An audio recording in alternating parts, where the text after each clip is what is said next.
सो hey guys, आज हम explain करने वाले हैं हाल ही में रिलीज हुई मूवी धुरंधर द रिवेंज को। यह धुरंधर का सेकंड पार्ट है, तो अगर आपने फर्स्ट पार्ट नहीं देखा तो पहले वह ज़रूर देख लो, नहीं तो स्टोरी क्लियर नहीं होगी। मैंने फर्स्ट पार्ट भी एक्सप्लेन किया है, उसका लिंक डिस्क्रिप्शन में मिल जाएगा। तो चलिए अब बिना टाइम वेस्ट किए हुए स्टार्ट करते हैं मूवी की एक्सप्लेनेशन को। और अगर वीडियो पसंद आए तो प्लीज़ हमारे चैनल को सब्सक्राइब करना बिल्कुल मत भूलिएगा। सो मूवी की स्टार्टिंग में हमें हमजा की बैक स्टोरी दिखाई जाती है, जहां उसका पास्ट रिवील होता है कि वह कौन था और यहाँ तक वह कैसे पहुंचा। असल में उसका असली नाम जसकीरत सिंह रंगी था, जो पंजाब के एक छोटे से गांव में अपनी फैमिली के साथ एक खुशहाल लाइफ जी रहा था। और अगर बात करें कि उसकी फैमिली की, तो उसकी फैमिली में उसके पेरेंट्स और उसकी दो बहनें थीं। जस्सी के पिता आर्मी में सूबेदार थे और उसके दादा भी फौज में रहते रहे थे, इसलिए बचपन से ही जसविंदर का सपना था आर्मी ज्वाइन करने का, और इसी वजह से वो भी मिलिट्री को ज्वाइन कर लेता है। एंड जब वह मिलिट्री की ट्रेनिंग लेने के लिए अपने घर से चला जाता है, तो पीछे से गांव में उसके पिता का झगड़ा एमएलए सुखविंदर के साथ हो जाता है। और यह झगड़ा केवल एक छोटी सी ज़मीन को लेकर के होता है, और इसी वजह से सुखविंदर और उसके परिवार के 12 लोग मिलकर जसविंदर के पिता को जान से मार देते हैं और उन्हें उन्हीं के खेत में फांसी पर लटका देते हैं। और अब इसके बाद वही लोग उसकी दोनों बहनों को पकड़ लेते हैं, उसके साथ रेप करते हैं, जिनमें से एक बहन हरलीन को वहीं पर वह लोग जान से मार देते हैं, जबकि जसलीन को जिंदा पकड़कर अपने साथ ले जाते हैं। एंड वह उसे अपने ही पास के खेत में बने ट्यूबवेल जैसी जगह पर कैद करके रख लेते हैं और रोज़ उसके साथ ज़बरदस्ती भी किया करते थे। जब जस्सी ट्रेनिंग से वापस आता है और उसको यह सब कुछ पता चलता है, तो वो अंदर से पूरी तरीके से टूट जाता है। यहाँ पे उसे पता चलता है कि उसकी माँ ने पुलिस में कंप्लेंट करने की कोशिश की थी, लेकिन कोई भी केस दर्ज नहीं किया गया था, क्योंकि सामने एमएलए सुखविंदर का दबदबा था।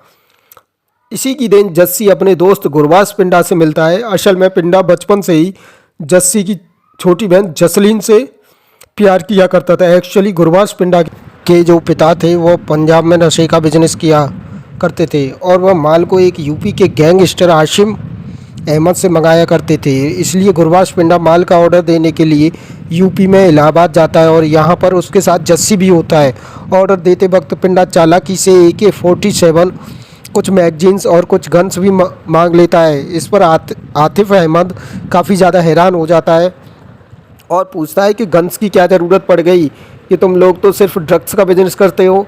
जिस पर पिंडा झूठ बोल देता है कि यह सब उसके पापा ने मंगवाया है, और यह सुनकर आतिश बिना शक किए हुए उसे गन और बाकी सामान दे देता है। और अब क्या था, पिंडा को यहाँ पर गन और मैगजीन्स मिल चुकी थी, और वो सारी की सारी मैगजीन्स और गन को जस्सी के लिए दे देता है। और अब जस्सी के हाथ में हथियार आ चुके थे, और वो सीधे निकल पड़ता है अपनी बहन को बचाने के लिए। एंड वो सीधा एमएलए सुखविंदर सिंह के घर में घुस जाता है और एक एक करके उसके पूरे परिवार पर हमला कर देता है। यह सीन काफ़ी ज़्यादा ब्रूटल होते हैं, जहाँ पर जस्सी बिना रुके उन सभी 12 लोगों को एक एक करके जान से मार देता है। एंड वो आखिर में सुखविंदर सिंह को पकड़ता है, तो उससे पूछता है कि उसकी बहन कहाँ पर है। मरते मरते सुखविंदर सच बता देता है कि जसलीन को खेत में रखा गया है। उसके बाद जस्सी उसे भी ख़त्म कर देता है और सीधे वहाँ पर पहुँच अपनी बहन को बचा लेता है। इसी दिन हम देखते हैं जस्सी पर केस स्टार्ट कर दिया जाता है, क्योंकि उसे एक ही परिवार के 12 लोगों को जान से मार दिया था। उसकी वकील उसे बचाने की पूरी कोशिश करती है, लेकिन केस इतना क्लियर होता है कि उसे फांसी की सज़ा तय लगती है, चाहे वो आर्मी ट्रेनिंग में क्यों न रहा हो। फिलहाल पुलिस उसे जेल में डाल देती है और उसकी फांसी की सज़ा लगभग तय हो जाती है। और जब कोर्ट से उसे जेल लेकर जाया जा रहा था, तो वह अपने दोस्त पिंडा से कहता है कि वह उसकी बहन और उसकी माँ का ध्यान रखे। और अब जब पुलिस कई दिनों के बाद उसे जेल से कोर्ट लेकर जा रही थी, तभी रास्ते में अचानक से कुछ लोग पुलिस की गाड़ियों पर हमला कर देते हैं, और उसी मौके का फ़ायदा उठाकर वो लोग जस्सी को किडनैप करके अपने साथ ले जाते हैं। और जिन लोगों ने जस्सी को किडनैप किया था वह कोई और नहीं बल्कि अजय सान्याल के लोग थे। यही पहली बार जसरत की मुलाकात अजय सान्याल और शशांक बंसल से होती है। एंड अजय सान्याल उसे यहाँ पर क्लियर करता है कि वह उसे फांसी से बचा सकता है, लेकिन इसके बदले उसकी पूरी ज़िंदगी उसकी होगी। यह सुनने के बाद जस्सी साफ मना कर देता है। वो कहता है कि अब उसे किसी पर भरोसा नहीं है। उसने हमेशा देश के लिए सोचा, लेकिन अब उसे यह सब सही नहीं लग रहा है।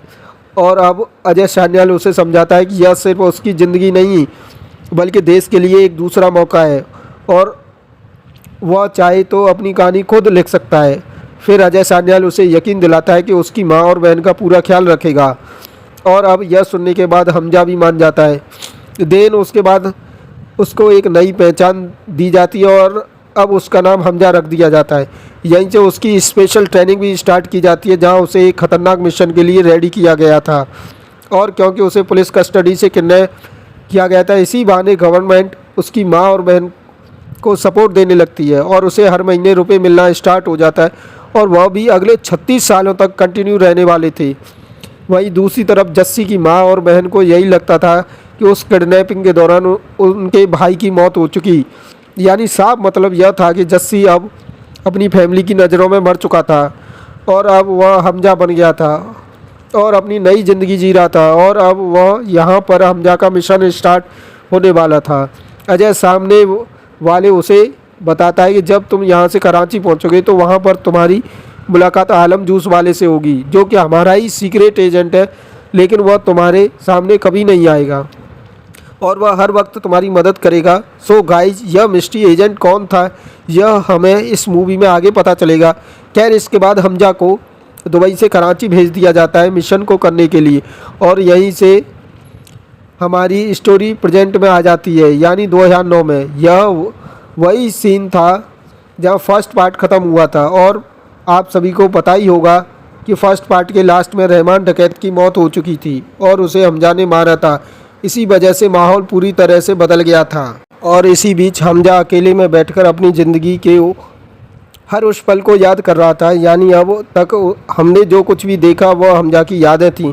तो गाइज, फर्स्ट पार्ट में हमजा ने रहमान डकैत को मारा था, लेकिन यहाँ पर सबको यही लग रहा था कि यह काम असलम ने किया है और इसी गलतफहमी की वजह से रहमान डकैत का भाई उजैर असलम से अपने भाई की मौत का बदला लेना चाहता था। वो किसी भी हालत में असलम को मारना चाहता था। देन हम देखते हैं रहमान डकैत की मौत के बाद लियारी में छोटे छोटे गैंग्स एक्टिव हो गए थे, लेकिन धीरे धीरे सबसे बड़ा नाम अरशद पप्पू का बनकर सामने आता है। अब पूरी लियारी पर उसी का कंट्रोल बनने वाला था। इसी बीच हमजा उजैर के सामने अरशद पप्पू के एक खास आदमी रिजवान को पकड़कर लेकर आता है, लेकिन ट्विस्ट यह था कि रिजवान भी हमजा की तरह ही एक इंडियन एजेंट था जो कि अंदर उसी के गैंग में घुसकर काम कर रहा था। और यहाँ पर रिजवान उजैर को बताता है कि एसपी असलम के साथ रहमान डकैत की मौत में अरशद पप्पू का भी हाथ था और यह सब कुछ रिजवान ने हमजा के कहने पर कहा था। यह सुनने के बाद उजैर का गुस्सा और भी बढ़ जाता है और अब वो अरशद पप्पू को भी ख़त्म करना चाहता था। और अब उजैर के पीछे क्योंकि हमजा खड़ा था, जिसकी वजह से उजैर को और भी ज़्यादा ताकत मिल गई थी और अब वो दोनों मिलकर पूरी लियारी में दहशत फैलाने लगे थे। और अब दोनों गैंगों के बीच झगड़ा स्टार्ट हो जाता है। एक तरफ अरशद पप्पू का गैंग था और दूसरी तरफ हमजा और उजैर का गैंग था।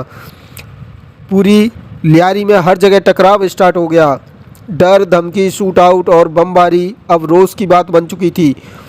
हालात इतने बिगड़ गए थे कि हर दिन खून खराबा होना नॉर्मल हो गया था और अब इन दोनों की वजह से अरशद पप्पू छुपकर बैठ जाता है और वह बाहर आने का नाम नहीं ले रहा था। अब इसलिए हमजा एक प्लान बनाता है। वह कहता है कि लियारी में आग लगा दो ताकि वह मजबूर हो जाए बाहर निकलने के लिए। देन हम देखते हैं हमजा और उजैर हालात और भड़का देते हैं। चारों तरफ ब्लास्ट स्टार्ट हो जाता है, पूरी लियारी में आग लग जाती है, चारों तरफ अफरा तफरी मच जाती है और वह छुपा बैठा अरशद पप्पू घबरा जाता है और जमाली को कॉल करता है, जो कि हमजा का ससुर भी था। अरशद पप्पू जमाली से कहता है कि कैसे भी करके वह उसे लियारी से बाहर निकाले, जिस पर जमाली कहता है कि अभी हालात बहुत ख़राब हैं और यहाँ से बाहर निकलना पॉसिबल नहीं है। जमाली उससे कहता है कि मेरी पुरानी दूध की फैक्ट्री है, मैं अपने आदमियों को भेजकर तुम्हें वहाँ पर शेव ली पहुँचा देता हूँ और जब यहाँ के हालात ठीक हो जाएंगे तो मैं तुम्हें यहाँ से सुरक्षित बाहर निकलवा दूंगा। इसके लिए अरशद पप्पू भी मान जाता है। देन हम देखते हैं जमाली के लोग उसे गाड़ी में लेकर जाते हैं और पूरी सिक्योरिटी के साथ उसे दूध की फैक्ट्री तक पहुंचा देते हैं। और अब जैसे ही अरशद पप्पू फैक्ट्री तक पहुंचता है, वहां पर हमजा और उजैर पहले से ही अपने लोगों के साथ मौजूद थे। असल में यह पूरा सेटअप हमजा का ही प्लान था।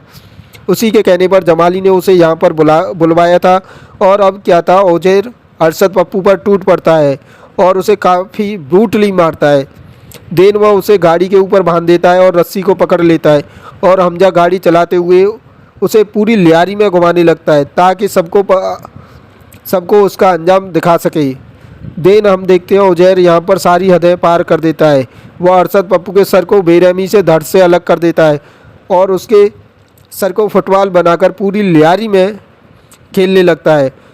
और यह खौफनाक नज़ारा देखकर सभी लोग सन्न रह जाते हैं। पूरी लियारी दहशत में चला जाता है और कोई भी कुछ नहीं बोलता। और इसी दौरान हम देखते हैं कि हमजा चुपचाप यह सब कुछ वीडियो रिकॉर्ड कर लेता है। देन हम देखते हैं यह वीडियो जमाली, इकबाल और एमपी असलम साथ बैठकर देखते हैं। वीडियो देखकर एसपी असलम समझ जाता है कि उजैर का अगला टारगेट वही है, इसलिए वो एक प्लान बनाता है उजैर को पकड़वाना है और फिर जेल के अंदर ही उसे ख़त्म कर देना है और बाहर दुनिया को बस यही दिखाना है कि उसकी मौत एक एक्सीडेंट थी। और वह यह सुनने के बाद जमाली तुरंत हमजा के पास पहुंचता है और उसे बता देता है कि एमपी असलम उजैर को प्लान करके गिरफ्तार करने वाले हैं ताकि बाद में जेल के अंदर ही उसे मरवा सके। और यह सुनते ही हमजा तुरंत उजैर को समझाता है कुछ दिनों के लिए वह दुबई चला जाए, यहाँ का सारा मामला वह खुद संभाल लेगा। लेकिन असली गेम कुछ और था। एक्चुअली हमजा खुद भी यही चाहता था कि उजैर यहाँ से हट जाए, क्योंकि अगर वह चला जाता तो पूरी लियारी पर सिर्फ हमजा का ही राज रह जाता, क्योंकि बाकी सारी गैंग्स को तो वह पहले ही ख़त्म कर चुका था। लेकिन उसे जान से साफ मना कर देता है, जाने से साफ मना कर देता है। वो कहता है चाहे कुछ भी हो जाए वह एमपी असलम को मार कर ही रहेगा, उसे अपने भाई का बदला चाहिए। लेकिन हमजा उसे समझाता है कि अभी हालात बहुत ज़्यादा ख़राब है, सही टाइम आने पर वह खुद उसे मौका देगा। काफ़ी समझाने के बाद आखिरकार उजैर मान जाता है और दुबई के लिए निकल जाता है। और यही हमजा चाहता है। जैसे ही उजैर हटता है, हमजा सीधे रहमान डकैत की गद्दी पर बैठ जाता है और पूरी लियारी पर अब उसका कंट्रोल हो जाता है। और जैसे ही उजैर दुबई एयरपोर्ट पर पहुंचता है, उसी टाइम हमजा उसकी पूरी इन्फॉर्मेशन दुबई पुलिस को दे देता है, जिसकी वजह से सीधा उसे एयरपोर्ट पर अरेस्ट कर लिया जाता है। और अब वह बस यहीं से हमजा बन जाता है लियारी का नया किंग और अब उसका पूरा कंट्रोल हो चुका था। और वह इकबाल और शेरानी के साथ भी अपने रिश्तों को और मजबूत कर लेता है।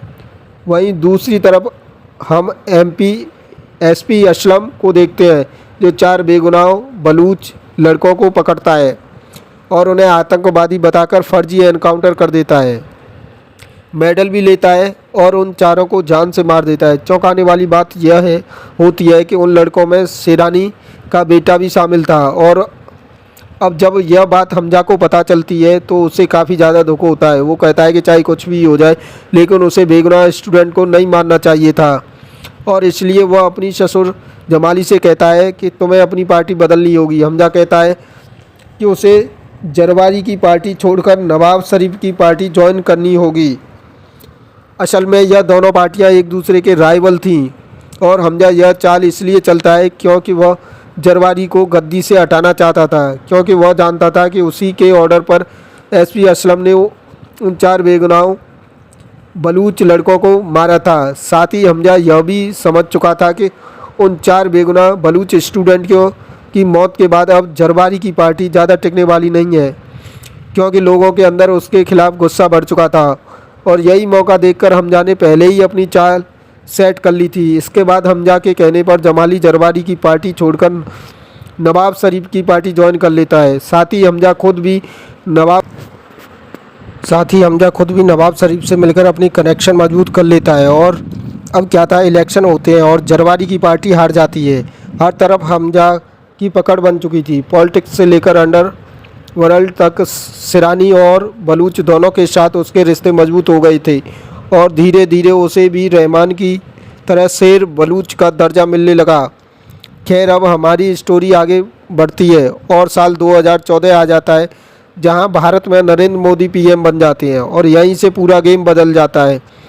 अब हालात पहले जैसे आसान नहीं रहे थे, हर चीज़ पर सख्ती बढ़ चुकी थी और इसी दौरान हमें इकबाल के पिता दिखाए जाते हैं, जो कि सन 1971 की जंग में शामिल रहे थे और उनका पास्ट काफ़ी ज़्यादा डार्क था। लेकिन अब नए हालात देखकर वह समझ रहे थे कि समय बदल चुका है। वो इकबाल से बहुत ज़्यादा नाराज़ थे क्योंकि वह पहले की तरह खुलकर कुछ भी करना आसान नहीं था। सिक्योरिटी टाइट हो चुकी थी और हर कदम पर रिस्क बढ़ गया था और इसी वजह से वह अपने बेटे इकबाल से काफ़ी ज़्यादा नाराज़ थे। तभी अचानक इकबाल के पास बड़े साहब का कॉल आता है और यहीं से स्टोरी में एक नया मोड़ आ जाता है। देन हम देखते हैं इकबाल जमाली, एसपी असलम सभी बड़े साहब से मिलने जाते हैं। साथ ही हमजा को भी बुलाया गया था, इसलिए वह भी उनके साथ जाता है। और जब यह लोग वहां पर पहुंचते हैं तो एक बहुत ही शानदार आलीशान घर को हमें दिखाया जाता है, जहां पर अंदर एक बीमार आदमी लेटा हुआ था। और यह बीमार आदमी कोई और नहीं बल्कि दाऊद इब्राहिम था। इतना बड़ा अंडरवर्ल्ड डॉन देखकर हमजा हैरान रह जाता है। उसने कभी नहीं सोचा था कि दाऊद और इकबाल ने इंडिया को अंदर से कमज़ोर करने के लिए इतने बड़े प्लान बनाए हैं। एंड यहाँ पर हमें पता चलता है कि दाऊद पंजाब में नशीली चीज़ें बेचता है और वहीं से जो पैसा आता है और उसे इकबाल और बाकी लोग हथियार खरीदते हैं और हिंदुस्तानियों पर ही उसका इस्तेमाल करते हैं। खैर, दाऊद यहाँ पर सभी को बताता है कि पंजाब से कुछ लोग ड्रग्स खरीदने यहाँ पर आने वाले हैं, क्योंकि वह पंजाब में ही ड्रग्स की सप्लाई करता है। एंड वह हमजा को इन लोगों की देख रेख की जिम्मेदारी देता है।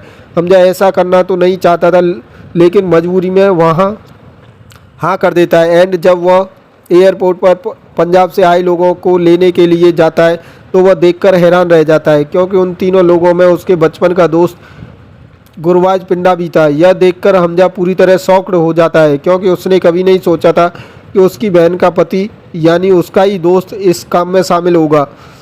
सो गाइस, यहाँ पर हमजा पिंडा को पहचान लेता है, लेकिन गुरबाज पिंडा उसे नहीं पहचान पाता, क्योंकि अब हमजा के लंबे बाल थे, शेविंग हो चुकी थी, वही बॉडी भी थोड़ा बदल गई। खैर, इसके बाद यह सभी लोग मिस्त्री के अड्डे पर पहुंच जाते हैं। सो गाइस, यह वही मिस्त्री है जिसने पहले अजय सने शानियाल को प्लेन हाईजैकिंग के टाइम कहा था कि हम उनके पड़ोसी हैं, लेकिन वह लोग उसका कुछ नहीं कर पाएंगे। और अब यह नशीली चीज़ें गुरबाज पिंडा के सामने डाल दी जाती हैं। वो उन सारी चीज़ों को चेक करता है और डील फाइनल हो जाती है। देन यहाँ पर इकबाल को किसी काम से जाना पड़ता है और वह उन तीनों की जिम्मेदारी हमजा को सौंप कर वहाँ से चला जाता है। और हमजा पंजाब से आए हुए सारे मेहमानों के लिए अपने घर में एक आलीशान पार्टी रखता है और इस पार्टी में गुरबाज पिंडा काफ़ी ज़्यादा नशे में होता है। देन वो हमजा से कहता है कि वो उसे वॉशरूम लेकर जाए और हमजा जब उसे वॉशरूम लेकर जाता है तो वो उससे पूछता है कि क्या तुझे घर की याद नहीं आ रही। यह सुनकर हमजा पूरी तरीके से शॉक्ड हो जाता है, क्योंकि अब हमें पता चलता है कि गुरबाज पिंडा ने एयरपोर्ट पर ही हमजा को पहचान लिया था, लेकिन उसने उसके सामने कुछ नहीं बोला। एंड यहाँ पर गुरबाज पिंडा हमजा से बताता है कि वह एक बिजनेसमैन है और भारत उसका देश नहीं, उसे अपना आज़ाद पंजाब चाहिए। और इसलिए वह हमजा को बताता है कि जब हमजा की माँ के अकाउंट से हर महीने रुपए आने लगे थे तभी उसे शक हो गया था कि हमजा ज़रूर एक हिंदुस्तानी एजेंट है, और वह आज उसने देख भी लिया। वो हमजा से कहता है कि जस्सी, हम साथ में बड़े हुए हैं, हिंदुस्तानी सिस्टम ने हमें कुछ भी नहीं दिया। इसलिए वह हमजा से कहता है कि वह उसके बारे में सबको बता देगा। अब हमजा उसे रोकने की काफ़ी कोशिश करता है, लेकिन गुरबाज पिंडा हमजा को जान से मारने की कोशिश करने लगता है। दोनों के बीच हाथापाई स्टार्ट हो जाती है। हमजा उसे मारना तो नहीं चाहता था, लेकिन उसके पास कोई दूसरा ऑप्शन नहीं था और न चाहते हुए भी उसे गुरबाज पिंडा को जान से मारना पड़ता है। गुरबाज पिंडा के मारे जाने पर हमजा काफ़ी ज़्यादा डर जाता है, क्योंकि अब सबको उसकी असलियत पता चल सकती थी। लेकिन तभी वहाँ पर आलम आ जाता है और वह आलम से कहता है कि मेरा यहाँ पर कोई काम नहीं है, मैंने कभी अपनी पूरी ज़िंदगी जी ली, लेकिन तुम इन सब में बहुत अंदर चले गए हो और तुम आगे भी जाना है। फिर आलम खुद गुरबाज पिंडा के खून का इल्ज़ाम अपने ऊपर ले लेता है और हमजा को वहाँ से जाने के लिए कहता है। हमजा वहाँ से निकल जाता है और जैसे ही लोगों को पता चलता है कि गुरबाज पिंडा की मौत हो चुकी है, तभी एसपी असलम और बाकी लोग वहाँ पर पहुँच जाते हैं और आलम को पकड़ लेते हैं। आलम भी बहुत ही इजीली सबके सामने एक्सेप्ट करता है कि मैं एक हिंदुस्तानी जासूस हूँ और मैंने ही यह सब किया है। यह सुनते ही एसपी असलम उससे पूछता है कि तुम्हारे साथ यहाँ पर कौन कौन था। तभी हमजा वहाँ पर आता है और आलम को डायरेक्ट शूट कर देता है, जिसकी वजह से उसकी वहीं पर डेथ हो जाती है। क्योंकि हमजा जानता था कि अगर आलम ज़िंदा रहता तो यह लोग उसे बहुत ही बुरी तरीके से टॉर्चर करेंगे और आलम किसी भी तरीके से उसका नाम उनके सामने बताएगा नहीं और वह टॉर्चर होता रहेगा। और अब यहाँ पर हमजा ने आलम की डायरेक्टली शूट कर दिया था। इस वजह से एसपी असलम और उमर को हमजा पर शक हो जाता है और इसलिए वह दोनों डिसाइड करते हैं कि वह हमजा पर नज़र रखेंगे। और अब जब वो लोग यह बात आपस में कर रहे थे, तभी हमजा की वाइफ एलिना यह सब कुछ सुन लेती है। यहाँ पर हमें पता चलता है कि हमजा एक बच्चा भी हो गया था। हमजा के एक बच्चा भी हो गया था। उसकी वाइफ एलिना चौधरी एसपी असलम और उमर की बात सुन लेती है। फिर वो हमजा के कमरे में जाकर उसके सारे सामान की तलाशी लेती है और काफ़ी देर खोजबीन के बाद उसे एक डायरी मिलती है जिसमें हमजा ने अपने दुश्मनों के नाम लिखे थे। यह देखकर एलिना समझ जाती है कि हमजा असल में एक इंडियन एजेंट है। वहीं दूसरी तरफ हमजा वो बहुत टूट चुका था क्योंकि आज उसने आलम को खुद मार दिया था। उसने अंदर बहुत दर्द और गुस्सा था। वह उसे बहुत मिस कर रहा था। खैर उसके बाद जब वह घर आता है तो उसकी वाइफ एलिना उसके सामने गन तान देती है और काफ़ी ज़्यादा गुस्से में थी और कहती है कि तुमने मुझे धोखा दिया और साथ ही मेरे देश को धोखा दिया। तुम एक हिंदुस्तानी एजेंट हो और तुमने मुझसे शादी कर ली। मैं तुम्हें ज़िंदा नहीं छोड़ूंगी। और अब हमजा उसे समझाता है कि मैं तुम्हारे देश का दुश्मन नहीं हूँ, मैं सिर्फ उन लोगों का दुश्मन हूँ जिन्होंने हमारे यहाँ इतने सारे लोगों को मारा है। मुंबई ब्लास्ट में कितने सारे लोग मारे गए, यह सब मैंने देखा है। यह लोग तुम्हारे देश के भी सच्चे नहीं हैं। वो कहता है कि कैसे? यह लोग तुम्हारे ही देश के स्टूडेंट को पकड़कर फेक एनकाउंटर कर देते हैं। यह लोग हिंदुस्तान से ज़्यादा खतरनाक तो पाकिस्तान के लिए है। यह सुनकर एलिना भी हमजा की बात को समझ जाती है एंड वो कहती है कि एसपी असलम को तुम पर शक हो गया है एंड जो कुछ भी तुम्हें करना है जल्दी करो, लेकिन इन सब के बीच हमारे बच्चे को कुछ नहीं होना चाहिए। साथ ही वह हमजा को माफ़ भी कर देती है क्योंकि उसे पता था कि हमजा ने कुछ भी गलत नहीं किया। दूसरी तरफ इकबाल के पिता फिर उसे ताना दे रहा था। आज इकबाल इतना गुस्से में था कि उसने अपने ही पिता को जान से मार दिया।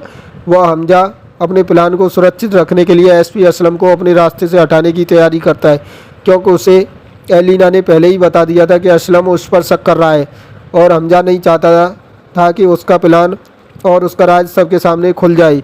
वहीं दूसरी तरफ दुबई से उजैर को पाकिस्तान लाया जा रहा था और असलम भी डिसाइड करता है कि रास्ते में उजैर को जेल ले जाने से पहले ही वह मरवा देगा ताकि उसका दुश्मन भी ख़त्म हो जाए। देन हम देखते हैं कि हमजा सीधा शेरानी के पास आता है और उसे बताता है कि तुम्हारे 4 बेगुनाह बलोच लड़कों को असलम ने मारा था, जिनमें तुम्हारा बेटा भी शामिल था। यह सुनते ही शेरानी हमजा से कहता है कि बस मुझे बता दो कि असलम कब और कहां से गुजरेगा, बाकी सब कुछ मैं खुद संभाल लूँगा। और हम देखते हैं हमजा ने पाकिस्तानी पुलिस में भी अपने कुछ आदमी लगा रखे थे। जैसे ही उन्हें पता चलता है कि असलम किस रास्ते से जा रहा है, वह यह जानकारी हमजा को दे देते हैं और हमजा यह सब कुछ शेरानी को बता देता है और बलोचों की आर्मी उसके पीछे लग जाती है।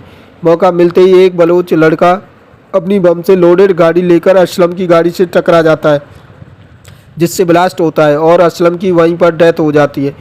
खैर इसके बाद हम देखते हैं हमजा अजय सान्याल को बताता है कि दाऊद 60,000 करोड़ नकली करेंसी इंडिया भेजने वाला है और यह खबर जैसे ही अजय सान्याल तक पहुंचती है वह तुरंत पीएम को इन्फॉर्म कर देता है और इसके बाद भारत में 50,000 के नोट बंद कर दिए जाते हैं और इसकी वजह से पूरे देश में अफरा तफरी मच जाती है। और इस सब की वजह से आतिफ अहमद भी पूरी तरीके से हिल गया था और उसे समझ नहीं आ रहा था कि वह क्या करे। असल में आतिफ अहमद भी यूपी में इकबाल के कहने पर ही क्राइम और ड्रग्स सप्लाई किया करता था। इस खबर से जावेद खनानी भी पूरी तरीके से बौखला गया था। इसी दौरान अजय सान्याल हमजा से कहता है कि उसे भी फ्री हैंड दिया जा रहा है, जितने लोगों को मार सको मार दो। बाकी एजेंट्स भी इसी काम में लगे हुए हैं। इसके बाद पाकिस्तान में कई आतंकवादियों को खुलेआम मार दिया जाता है। देन हमजा को भी देखते हैं, जो कई लोगों को सीधा मौत के घाट उतार देता है, जिनमें जावेद घनानी और मिस्त्री भी शामिल थे। मिस्त्री को मारने से पहले हमजा उसकी बातचीत अजय सान्याल से करवा देता है। अजय के कहने पर मिस्त्री भारत माता की जय बोलते हुए मारा जाता है। इसके बाद समय आगे बढ़ता है और इंडिया पाकिस्तान पर सर्जिकल स्ट्राइक करता है और उसे एक करारा जवाब दे देता है। इसी दौरान आतिफ अहमद को भी किसी ने गोली मार दी और उसकी मौत हो जाती है। इसी बीच में साजिया नाम की एक डॉक्टर दिखाई जाती है और एक आतंकी को हॉस्पिटल में जहर का इंजेक्शन देकर मार देती है। साथ ही हमजा को एक जहर देती है जिसे छूने भर से इंसान की हालत गंभीर हो सकती थी और धीरे धीरे उसकी मौत हो जाती है। अगर कोई चेक करता तो सबको लगता है कि फूड पॉइजनिंग की वजह से यह सब कुछ हुआ है।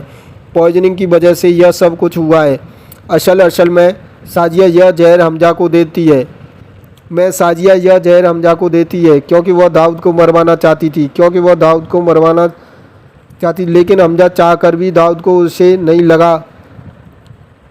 लगा पाया। पाता है क्योंकि उसे बिल्कुल भी मौका नहीं मिल पाता। क्योंकि वहीं दाऊद को लगता है कि हालत